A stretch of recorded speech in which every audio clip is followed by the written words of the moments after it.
Hi, good day, everybody.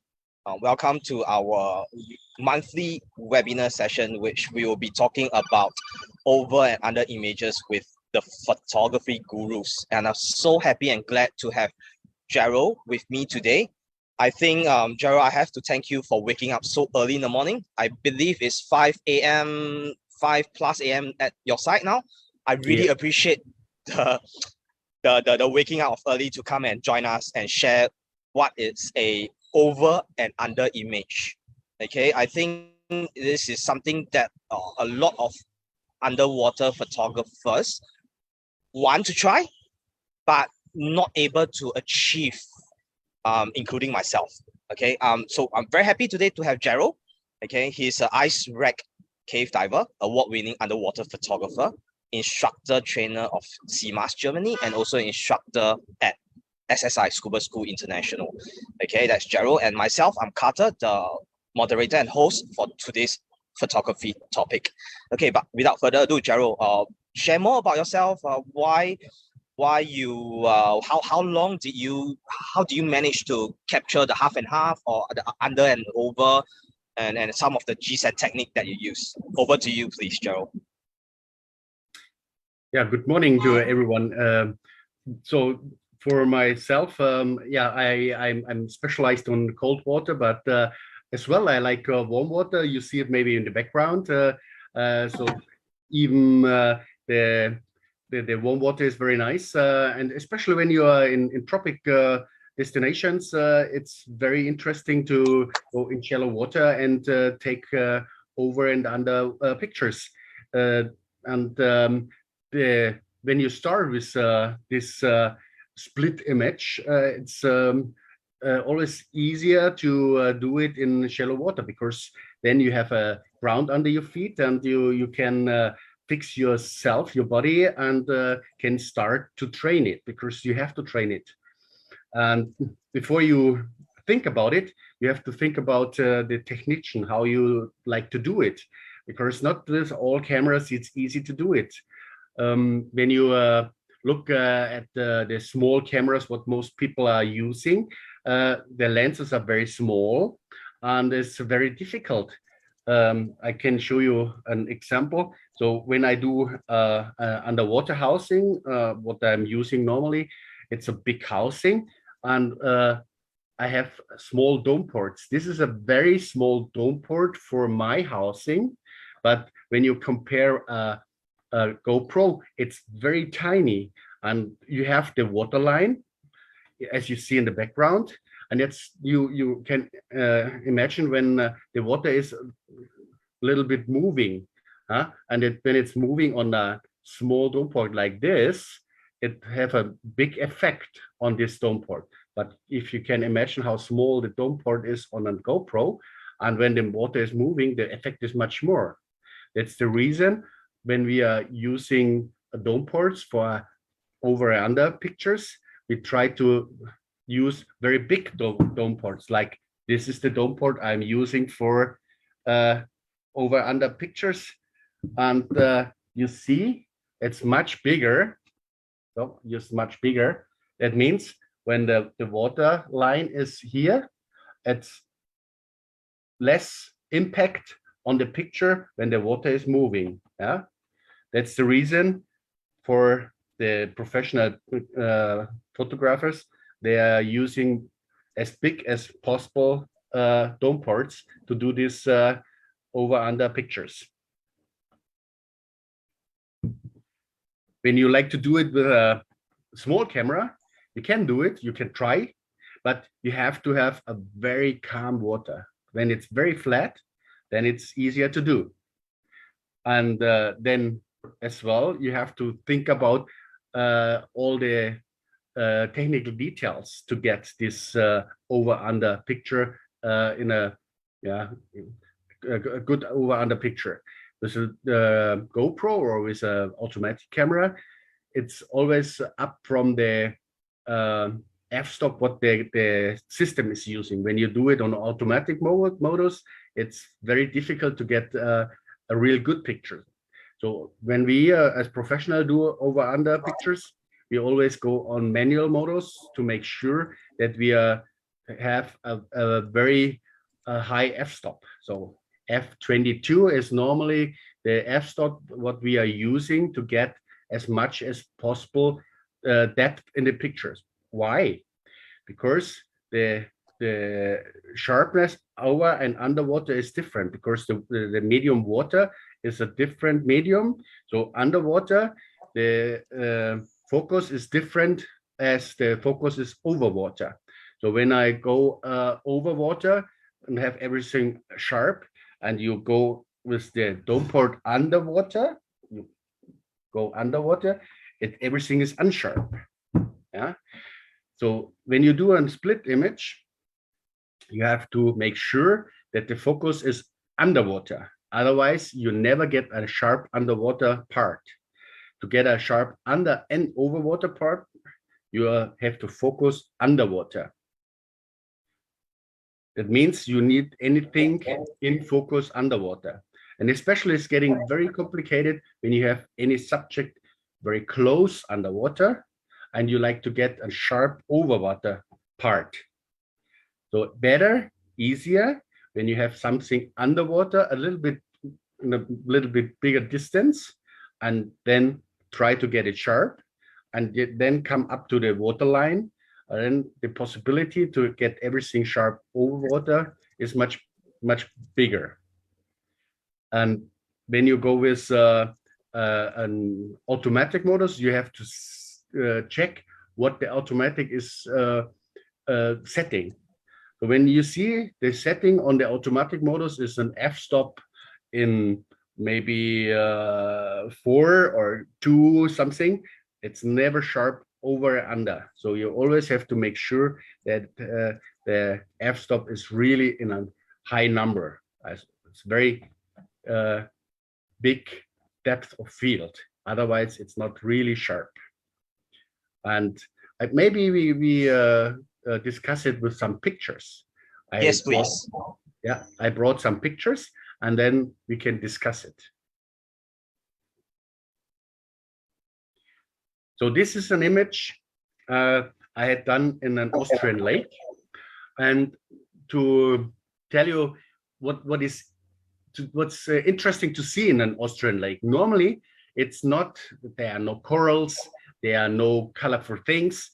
It's always difficult to get something interesting there. So we are looking for fish, we are looking for maybe some trees, we are looking for interesting rocks underwater in lakes in Austria. Most of the freshwater lakes are very similar worldwide. And when we are looking for very interesting things, we have to go very close in the shallow water. In the depth, maybe we have a wreck, maybe we have any interesting rock or rock formation. But really interesting things, for my opinion, is you have to go in the shallow water. And in the shallow water, maybe like you see here on the picture, you see some tree or wooden things laying at the shallow ground. And interesting is to do a split image there. We have very interesting forest and mountains around, and to do a split image there, it's normally easy because there are no big waves. But the biggest or the complicated part is to have ground. Most of the lakes, they have no really ground where you can step with your feet and stay safe to get a really nice image. Most of the time, you have to flood. Normally, when I go in Austrian lake, I go dry suit because the water is cold. And with a dry suit and the BCD, it's possible to fix yourself. But you have to be careful because you're in the shallow water. And when you are struggling too much, when you are moving too much, then you get a lot of backscatters, you get a lot of muck coming up to the picture. This is very stupid. So better is to make your position far away before you go to the real place where you like to take the picture, and then swim very slowly there. And yeah, for sure, when you like to get a picture like this is a small fish. They are always there in the shallow. It's very difficult to get it in the right position, so you have to wait. For this picture, I was there for maybe 10 minutes because the fish was most of the time on the ground, but I like to get the fish up to the surface. What I had done is I was picking up a small stone from the ground, and on this stone there are small tiny animals. They are interesting for the fish, and I was holding the stone in my hand under the camera to attract the fish. And it took a while until the fish was trusting me and coming close. And then you have to do the picture.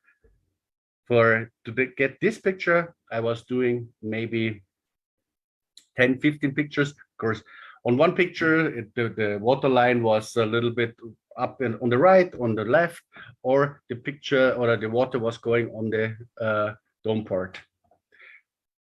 It's not easy to get all these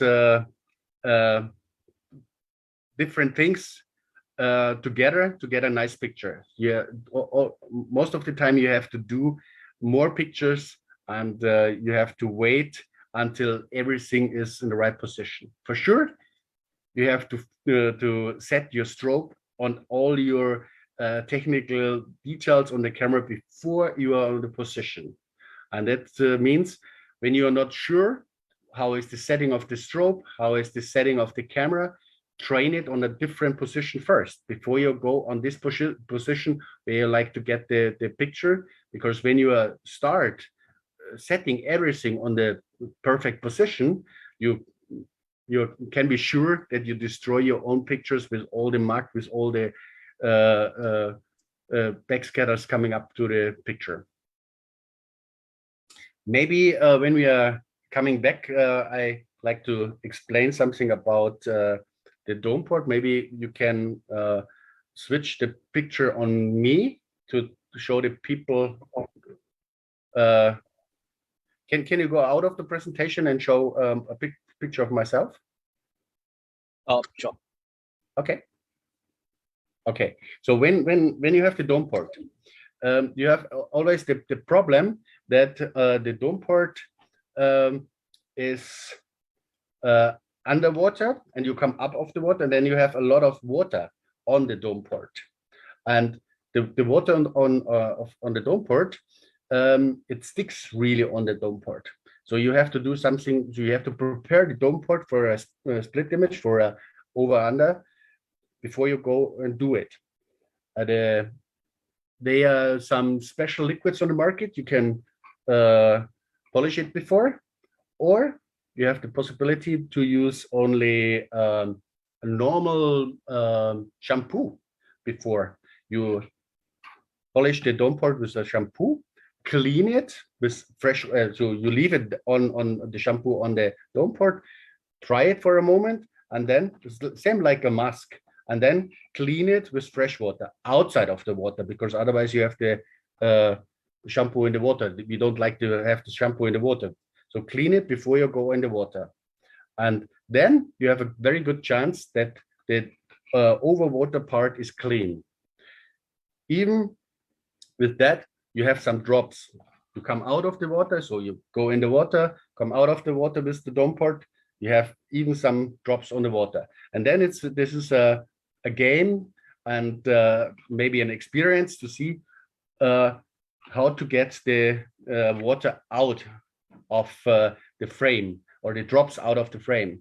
This is a little bit a tricky game. You need experience. You have to train it. So when you do the first over underwater pictures, train it maybe in a very shallow water, train it in the beach, where you can really knee in the water, or train it in a swimming pool, and then you see what's the things what you have to six before you do it in a perfect position in a nice location. Okay, we can go back to the presentation and talk about the pictures.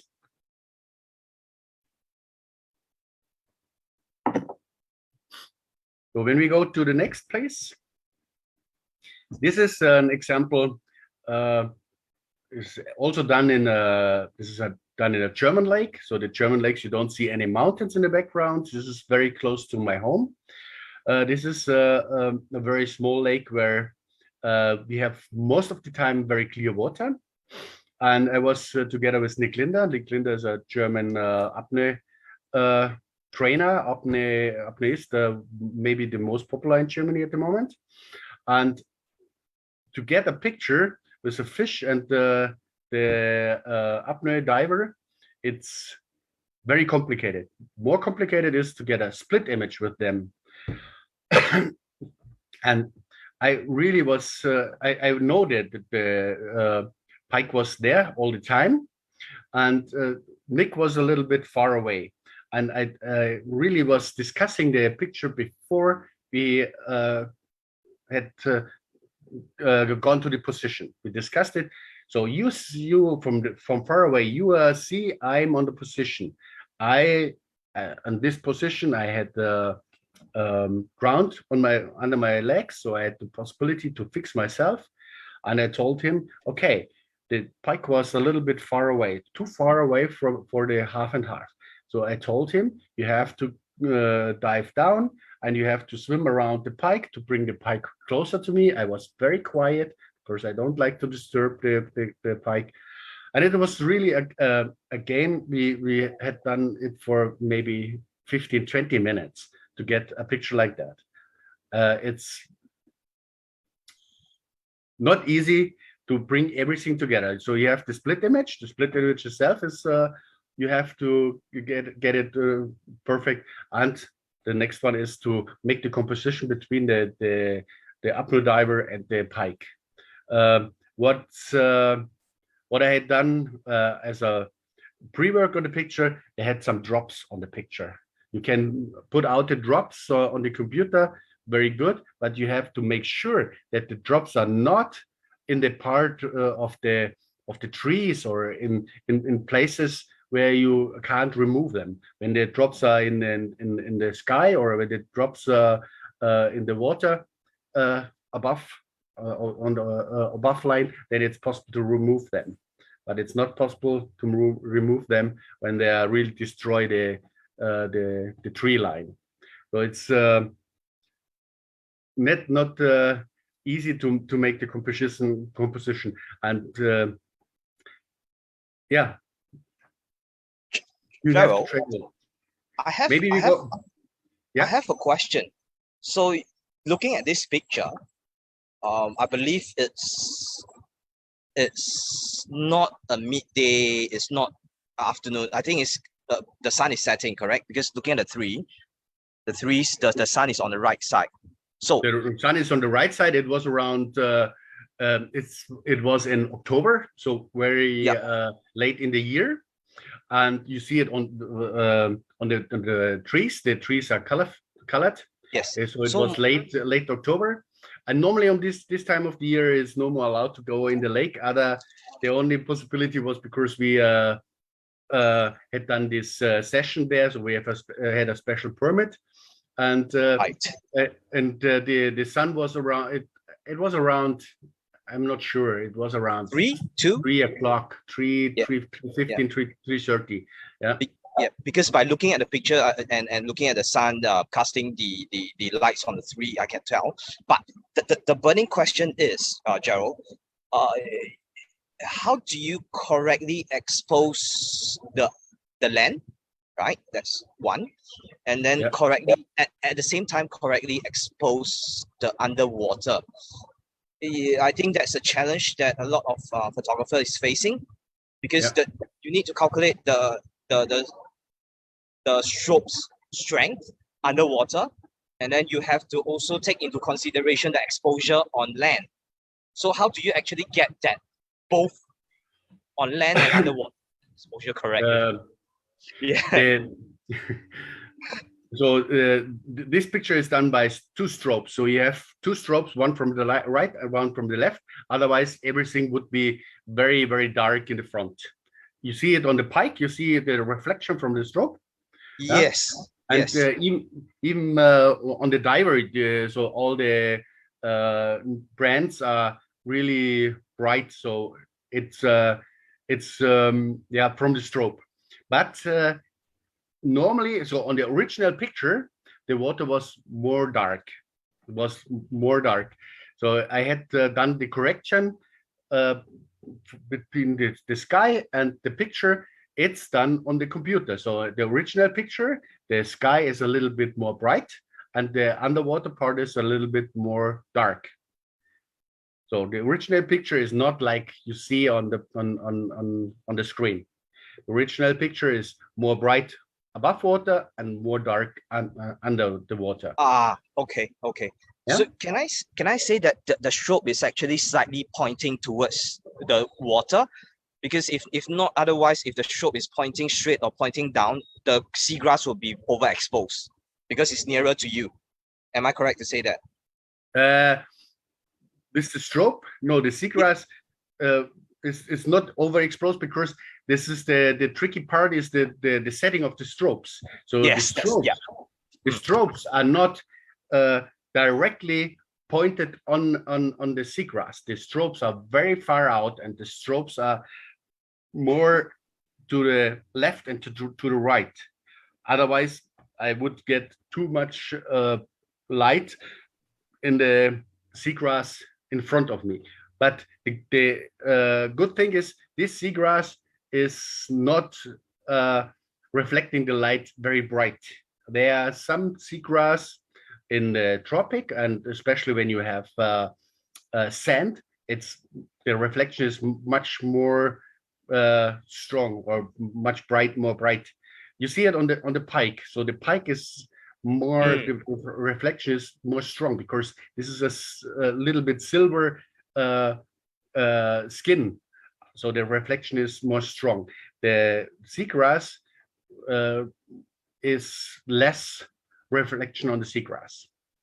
That's the big advantage of this underwater life. That's they don't reflect that much. You see under the snorkeler, you see like a shadow. The seagrass in the middle is a little bit more dark. This is the so how you see it without the strobes. Right. It's dark green. Yeah. Only with the strobe you get this bright green. Nice. Great, Gerald. Nice sharing. And the green in the background, where the strobe don't affect the seagrass, this is the sunlight. Yeah, how it looks like in the sunlight. This was not that deep, so the diver is maybe in this is a fisheye picture, so the diver is maybe in a depth of 3 meters, 2.5, 3 meters. Yeah, and important is for the diver itself, that he is coming really in the depth. When the diver would go down and directly come to the photographer, we would have a lot of waves on the surface. So he was diving up in down to the ground, maybe 5 meters away. Otherwise, I would have waves. Great. Thanks for sharing the tips. Shall we go on to the next picture to share more? Going to the next picture. Yes. Oh wow. Here you see how waves are. Yeah, this is a picture done in Mexico with the sailfish. It's without strobe underwater. This is only natural light. And the sailfish was around us for a long time. So we had around half an hour, 40 minutes sailfish. And first, always you start with pictures underwater, because you see this graceful fish there, and you see how it looks like. And it was the third day, so I had a lot of pictures done already before from the sailfish, and then I started. Oh, I could have a fish eye because to get this sailfish, they are very fast. It's always better to go with fish eye, no strobe, because you're snorkeling, you're only snorkeling. There no diving. They are too fast for divers. You can try, but it's not really good to try because they are much faster than a diver. And with as a apnoeist, as a snorkeler, you can be fast enough to follow the fish because we are following the small fish, the bait, and wait until the sailfish are coming. And you always find the bait where the birds are. The birds are on top of the waterline, and they try to get the small fish. And then you only have to wait until the sailfish coming close and hunting the bait. And to get this picture, I was going on F I guess what 18 or F18, so almost F22, almost the highest f-stop what I could. Had done set it the ISO a little bit higher to get enough light underwater, and it was very bright. It was around noon, so it was really bright light. It was a sunny day. You see on the upper part it was a sunny day, and the water was very clear. And then you had to do a lot of pictures. For sure I had done 30-40 pictures to get a picture like that in front of this bait. The bait was maybe a meter away from me, so very close. And the biggest problem is the water drops on the dome part above water. Underwater part is almost easy because you only have to see where the fish is. So you see on the picture, I was a little bit too far up, so I could go a little bit closer down. But when you have the moving of the body, when you have the moving of the sea, it's very difficult to get the really perfect position. And especially when the waves are there, it's almost impossible to get really a flat line.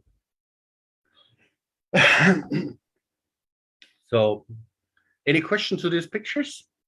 Yes. So basically, Gerald, you mentioned that it's noontime. Yeah. And was the water reflection overexposed when you try to take the picture to correctly expose the bottom? Because the sky is okay, but usually the challenge for photographers are when they try to expose the underwater correctly, and then when it's noon, the surface of the water is usually overexposed. Like when the surface of the water, this part is always overexposed. So what you're doing is always you make a compromise. You try to get not too much overexposed over water, otherwise it's no more possible to correct it. Yeah, it's the same what I told you before. So the original pictures, the water is more dark. You see it on the fish, especially the sailfish. The sailfish is very dark because normally when the exposure would be really correct underwater, the sailfish would more bright. This is the original picture is more dark. It's maybe like in the left corner down. So all the blue is more dark in the original pictures. Otherwise, I would have totally overexposed pictures above water. Good share, Gerald. I think there's more interesting picture on the lineup. So shall we? Yeah. Yes, please. Yeah, this is a picture. It's almost easy done because it's almost noon, so the sunlight is perfect on daytime, and the corals are very close to the surface, so it's enough light to take this picture. You have to find a good position. You have to find a place where you can step on. This in a coral reef is always very difficult to find a place where it's only sand. Never step on the corals, never destroy any corals. So find your position before you take this picture. And then, so this is my wife in the frame, and she was swimming around maybe 10 times. It was easy, no backscatters, no sand. So it was easy to do. You only have to find the position first, see that everything is in frame, and then what I explained at the beginning, take the picture above and underwater. You have to take the dome port completely underwater to make the dome port wet, and then come up to the split to half, and see that you have as less as possible drops on the screen. When you look at this picture, exactly, you see some places where drops are still to see, like the roof from the house. You see in the middle of the roof, you see that the roof is not correct. There is a water drop on it. It destroys the line of the roof. This is a water drop. Same on the left corner, there are the trees to see. There is one water drop destroying the tree. The same on the jetty. On the jetty, you see the line of the jetty is not correctly. This is there are some drops destroying the real line of the jetty. In the sky, there you don't see any drops. Why? Because there was maybe 5 or 6 drops on the original frame. I have removed this. I could remove it on the house there as well, but I left it there to explain how it looks like when a water drop is there. Any questions on these pictures? No, I think this is good. Yeah, the same. Here I have an f-stop of 22 on a SLR camera to get as much as possible focus, sharp focus. The focus is on the coral reef, always on the coral reef, always on the water part. You have to focus the camera. So we're going on the next picture. Sure. Yes, please. Thanks, Cheryl.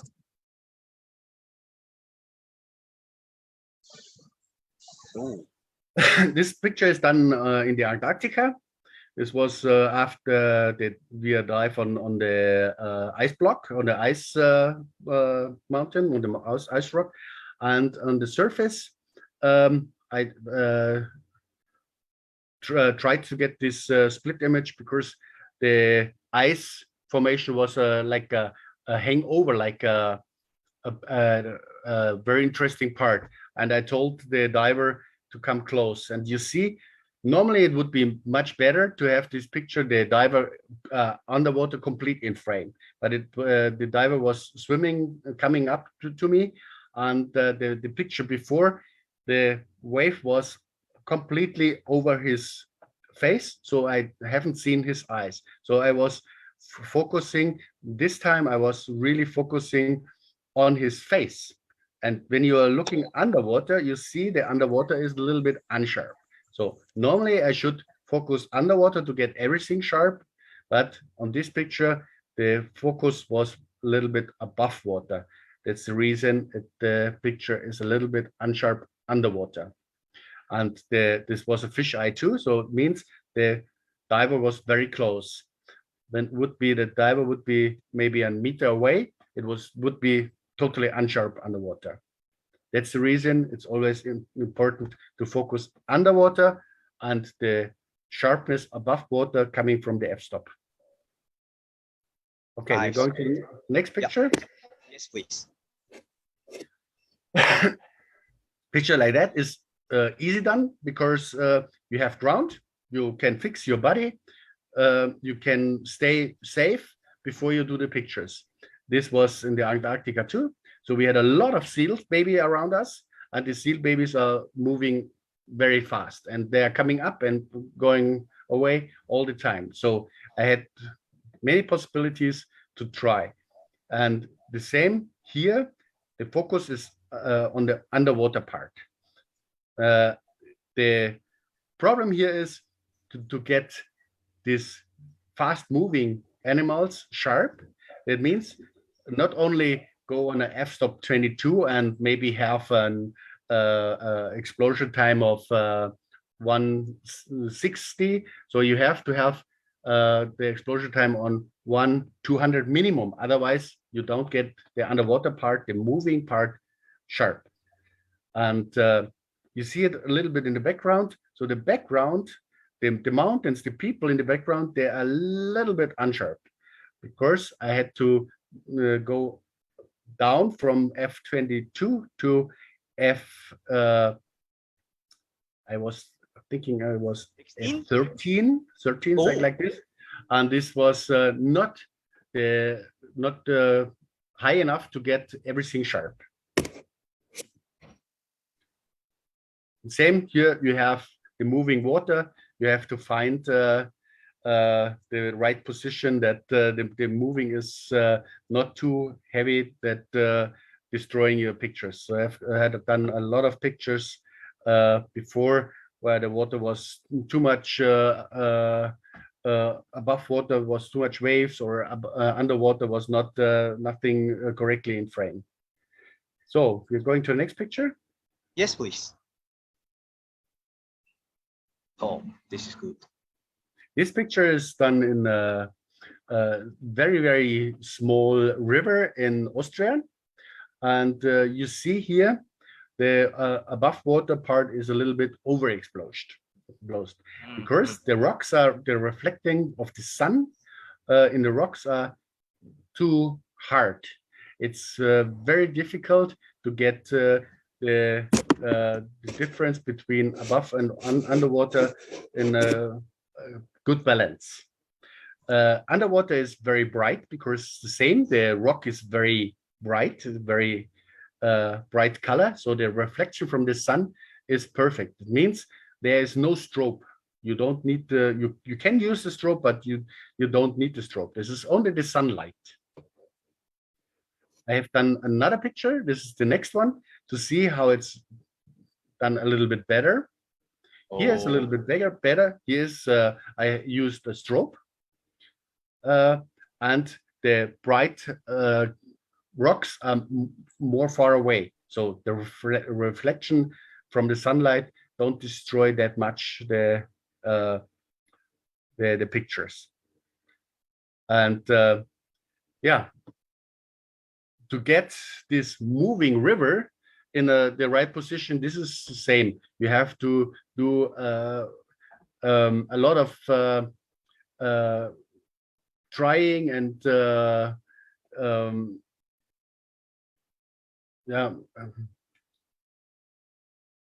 you need the right position for yourself and wait until the water is on the right position.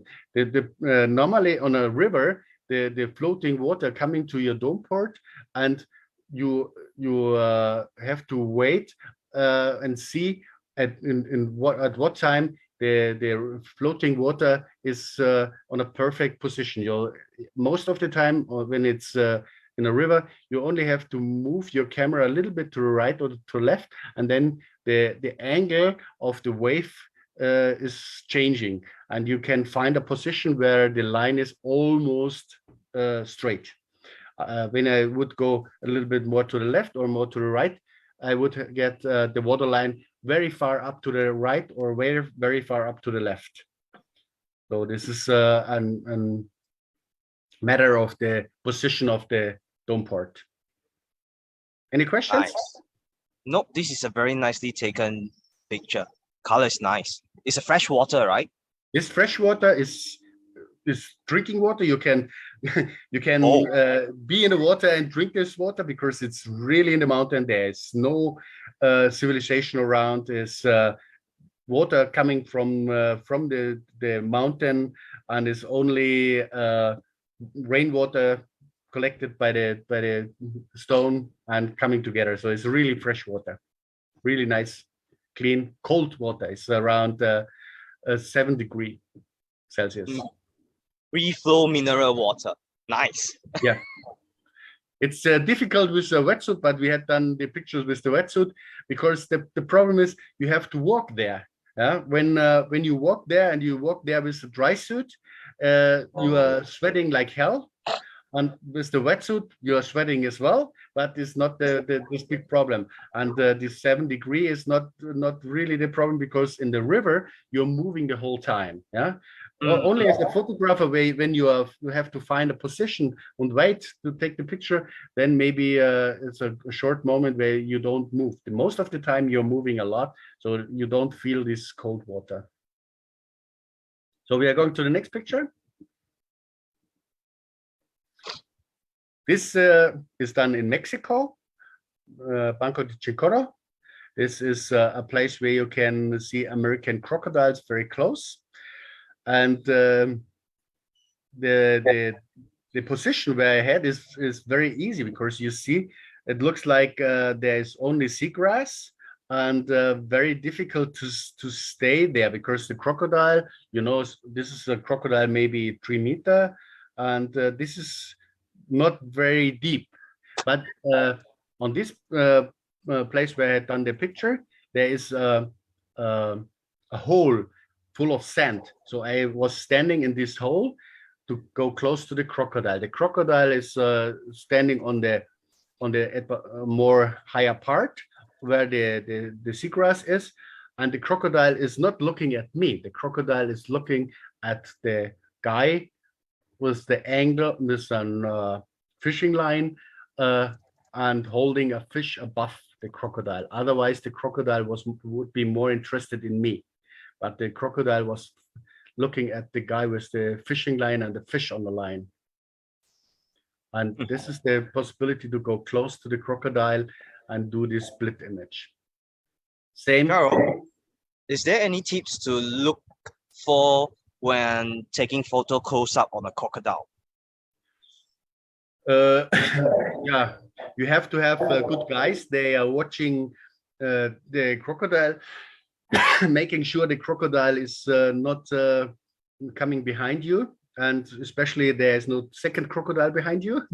But normally when you do pictures on a crocodiles, for sure, they are very dangerous. Crocodiles can bite hard, and then it's not very nice. But crocodiles, normally they are biting never in the front, they are biting on the side. So as long as you are directly in front of the crocodile and you have a camera between you and the crocodile, you're almost safe. But never go directly close on the side of the crocodile. Then it can be very dangerous. Nice. Okay, good tips. Yeah. So next picture, please. This is back in Germany, in the Alps, in the wintertime, on an ice hole. So we went for ice diving. This picture is very easy. You see the water drops. I haven't removed the water drops on the dome port, especially to show you how it looks like when the water drops on. But this picture is very easy done, because I was not in the water. I was out of the water and only holding the camera from outside in the water to take this picture. It is done with 2 strobes. The strobes are very far in the corner of the ice hole, and I told the diver be quiet on the surface, because when the diver is breathing, the water is moving and destroying my picture. The same, before I do the picture, I take my dome port, put it in the water, come back to the split, and wait until the drops are gone almost, and the last couple drops, they are still there. You have to remove it, or better is to clean the dome port, as I told you before, with any cleaning liquid before. Yeah, it was snowing a little bit outside. Okay, going to the next picture. This is in the Austrian Alps, a lake. It was at the end of the dive. On this dive, we saw only a couple of fish. It was not much to see underwater. And then I saw it's perfect. The sunlight was around 2 o'clock in the afternoon, so it was perfect. And I saw a little bit the reflection on the surface, and was telling my buddy to come very close with the fisheye lens. It was maybe 30-40 centimeters away from the lens, and I tried to get a little bit from underwater. So this picture is not really really perfect half picture, because I don't see the above water line correctly. You see underwater, it's above the mask. You see the reflection from the water a little bit. That means the dome pod was a little bit up to the sky, but most of the part was underwater. So you get the reflection from the water surface from the diver. And then when you go out a little bit only with a part of the dome port, this picture like this is only possible to do with a big dome port. Otherwise, it's not possible to get these three sections. You have the section above water, you have the section of the water line, and you have the section from underwater. So you have three parts on this picture. And you really have to go a little bit from underwater, slowly to the surface. Then the dome pod comes, a small part of the dome pod comes out of the water. You still have the water line, the reflection on the pictures, and the diver underneath. Same there. Here, this picture is done with two strobes. Okay, next picture. This picture is done in Mexico, in Yucatan. They are in the summertime, the whale sharks coming there for feeding. There are a lot of divers around, a lot of snorkelers around, because it's a big action. There are lots of whale sharks there, so it's difficult to get a picture without any divers. You see some snorkelers around in the background. Same as done with a fisheye, no strobe. This is only with natural light. And I had big luck, because this whale shark was coming to feed on the surface, and it was there for a long time. The problem here is not to get the underwater part. The underwater part is easy, because the shark is not moving.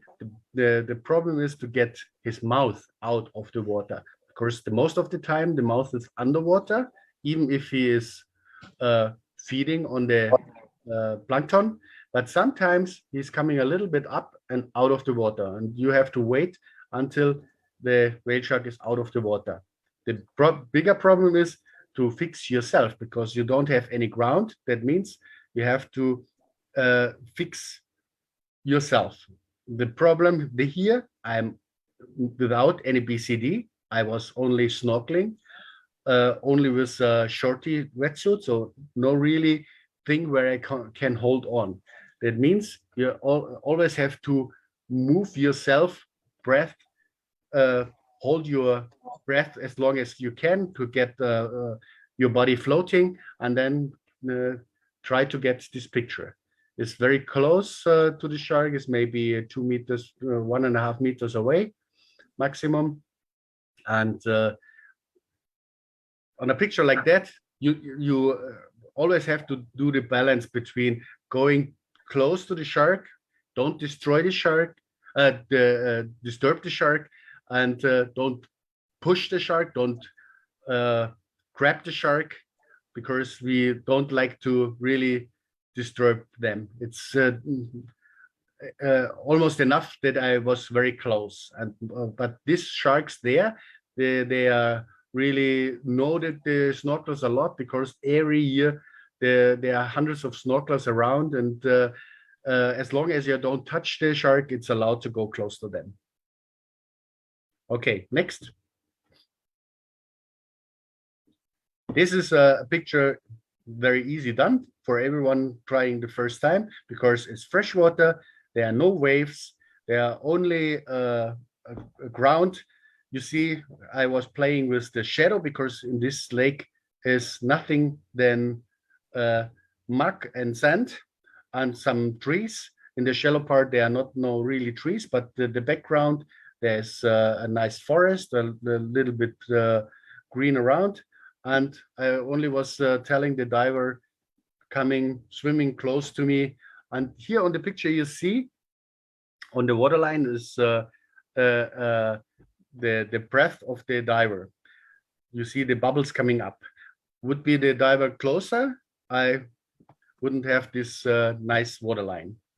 So it's important when the diver is breathing that the diver is a little bit far from you. Otherwise, you have waves on your dome part. Okay. Okay. Do we have another one? Yeah. I guess this is the last one. This picture, it's done by snorkeling. And there was a river where we are doing snorkeling with fish.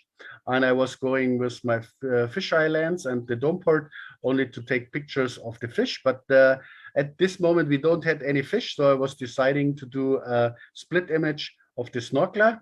And you see the sun was almost noon. The sun was a little bit in front of me.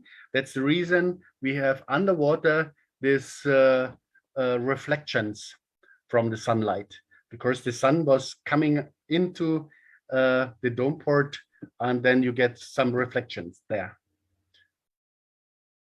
And when you have the sun like this, very strong, you see it is very difficult to get the reflection on the wetsuit.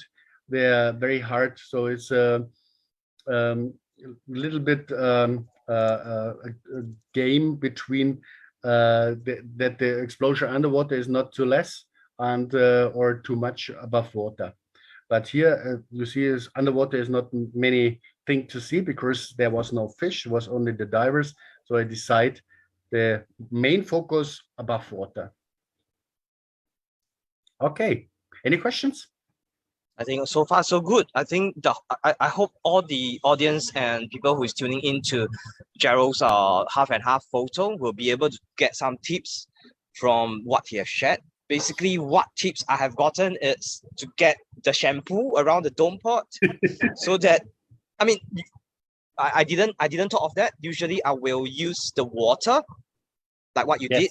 Yeah, this is the water. No, and when you start the picture like this. And then coming up, the water is running down, and when the water is already down, then you take the picture. I think this is a good tip I learned today. And thanks for your time, Gerald. And thank you for sharing all the awesome picture.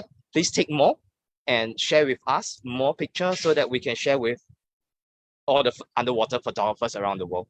Thank you for your time again. And I think it's 6 a.m. now. Thanks for waking up so early. No problem. So I will go to Austria now and maybe see how to get new pictures. Thank you very much. Yeah, I hope to see you in Singapore soon. Oh, yes. I'm really interested, and I hope to come back very soon. Thank you very much. Thank you. Thank you. See you. Safe diving. Bye. Bye. Bye.